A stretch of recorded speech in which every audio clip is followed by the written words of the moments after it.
Hello peeps, welcome to this video.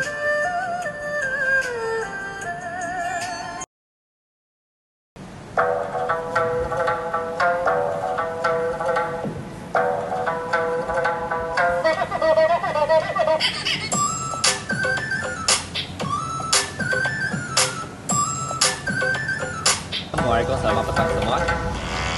Hari ini saya dengan grup member saya akan membincangkan tentang tamadun Cina. Asal budaya Cina, perabatannya ialah di Sungai Huanghe dengan di Sungai Kuning. Okay? So, China dia berjaya untuk wujudkan berdikari dan bebas daripada pengaruh keterlaluan budaya utama, daripada itu pusat-pusat perabatan utama yang lain. Oleh itu, China mampu membina dan mempertahankan keaslian mereka dan budaya mereka.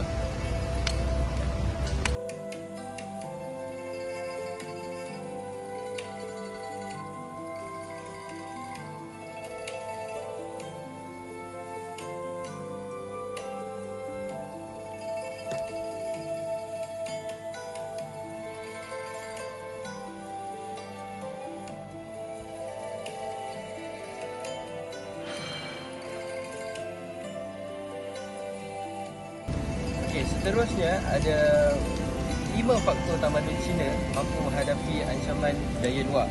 Yang pertama, tradisi kampung ataupun yang dikenali sebagai sistem ekonomi tani.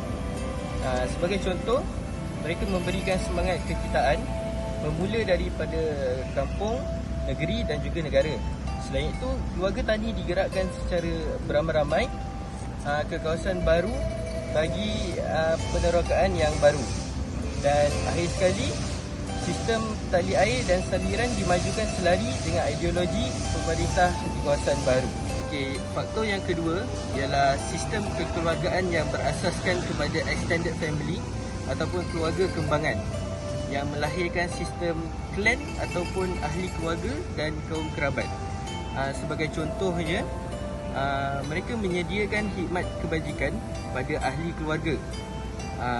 Selain itu, mereka memastikan peraturan peringkat kampung diikuti dan juga menggalakkan kerjasama ekonomi. Dan akhir sekali, mereka memastikan peluang pendidikan untuk ahli keluarga dan kerabat. Ada 3 faktor lagi, iaitu masyarakatnya dikawal dengan peraturan-peraturan kemasyarakatan yang dibuat secara konsensus.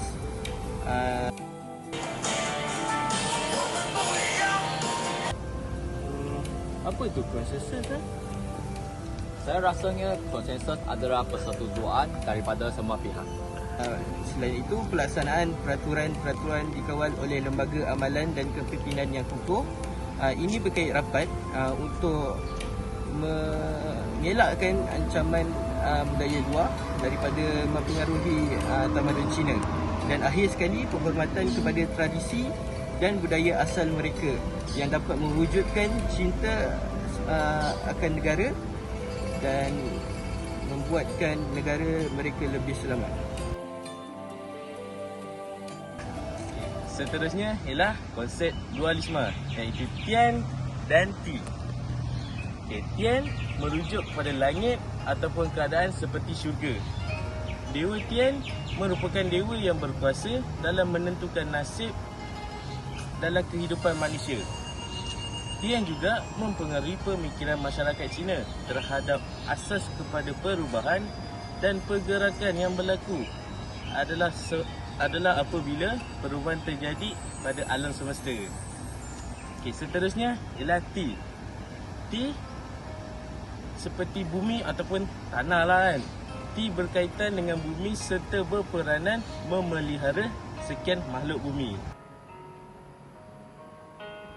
Wu Shi. Wu iaitu 5 dan Shi iaitu unsur atau elemen. Itu adalah 5 unsur atau 5 penggerak utama alam. Contohnya tanah, air, api, logam, kayu. Ada 5. Kalau korang nak lebih tahu kan, contoh macam boboiboy. Masyarakat Cina percaya setiap satu unsur mempunyai peranan dan kesan terhadap perubahan dan pergerakan alam.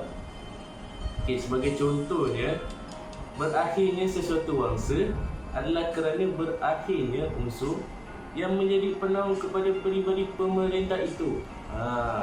Jadi perlu diganti atau dimulakan dengan unsur yang baru.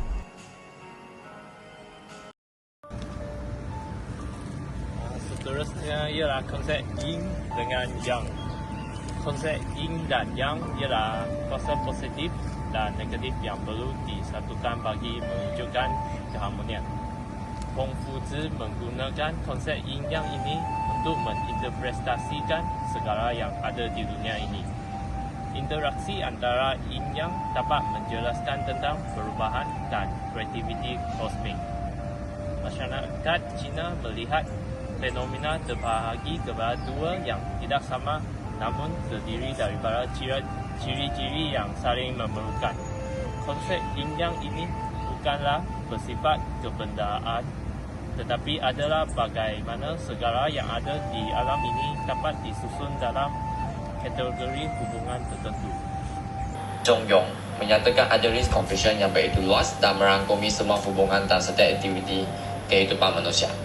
Secara praktikalnya, Zhong Yong bermakna banyak perkara, antaranya kesederhanaan, ketetapan, keikhlasan, kejujuran, kebenaran, kesesuaian, keseimbangan dan kurangnya prasangka. Sebagai contoh, seorang sahabat tidak semestinya terlalu rapat atau terlalu jauh. Oleh itu, tingkah laku sedemikian mematuhi undang-undang alam dan ia tanda individu yang unggul serta merupakan intipati ortodoks yang sejati. Saya akan terangkan tentang konsep ulun. Ulun tu bermaksud 5 hubungan. Hubungan yang pertama ialah hubungan antara pemerintah dengan rakyat. So, ajaran Confucius menekankan hubungan ini kerana ia menggariskan tentang cara pemimpin untuk memimpin sesebuah negara. Keamanan dan kesejahteraan sesebuah negara akan terjamin sekiranya hubungan antara pemerintah dengan rakyatnya hubungan mereka bagus. Seterusnya ialah hubungan antara ibu bapa dan anak-anak. Sebagai anak, kita bertanggungjawab untuk menyembah dan berkorban sembahan ibu bapa apabila mereka telah meninggal dunia. Anak-anak dianggap anak derhaka yang tidak taat sekiranya mereka mengabaikan tanggungjawab mereka. Hubungan yang ketiga ialah hubungan antara suami dan isteri. Suami dan isteri patutlah saling menghormati supaya hubungan mereka akan kekal sepanjang dengan mungkin. So, hubungan yang keempat ialah hubungan antara adik-beradik. Adik-beradik haruslah sopan santun antara satu sama lain untuk menyertakan hubungan tersebut. Hubungan yang terakhir ialah hubungan antara kawan. So, hubungan antara kawan pula menghuraikan tentang adab antara kawan, sama ada hubungan rakan sebaya atau dengan yang lebih tua. Itu saja dari saya. Terima kasih. Dalam tamadun Cina, mereka juga menerapkan sifat mulia yang dikenali sebagai wuchang. Sifat mulia wuchang terbahagi kepada 5, iaitu Ren, Yi, Li, Zi dan juga Jin. Sifat pertama iaitu sifat Ren yang bermaksud perkemanusiaan. Sesiapa sahaja yang memiliki sifat Ren ini, mereka tidak akan selfish and mereka akan memberikan bantuan kepada orang lain. Sifat kedua iaitu Yi yang bermaksud kebenaran atau keadilan. Individu yang mempunyai sifat ini, mereka tahu cara untuk mengenal pasti sama ada benda itu baik ataupun buruk. Yang ketiga iaitu Li, kesopanan dan kesusilaan. Sifat ini lebih dikenali sebagai sifat aturan hubungan sesama manusia. So, orang masyarakat tamadun Cina, mereka kalau mempunyai sifat ini, mereka lebih menyantuni masyarakat mereka dan mereka akan menyusuni prinsip-prinsip untuk sosial dalam masyarakat. Sifat Z iaitu sifat yang keempat, kebijaksanaan. Sifat ini membolehkan seseorang individu untuk membuat tindakan yang memberikan impact yang positif terhadap tindakan yang dibuat olehnya. Akhir sekali iaitu sifat Jin, sifat yang layak dipercayai oleh orang lain. Setiap individu perlu mempunyai sifat ini agar mereka hidup dalam keadaan yang harmoni kerana mendapat kepercayaan daripada orang lain. That's all from us. Thank you.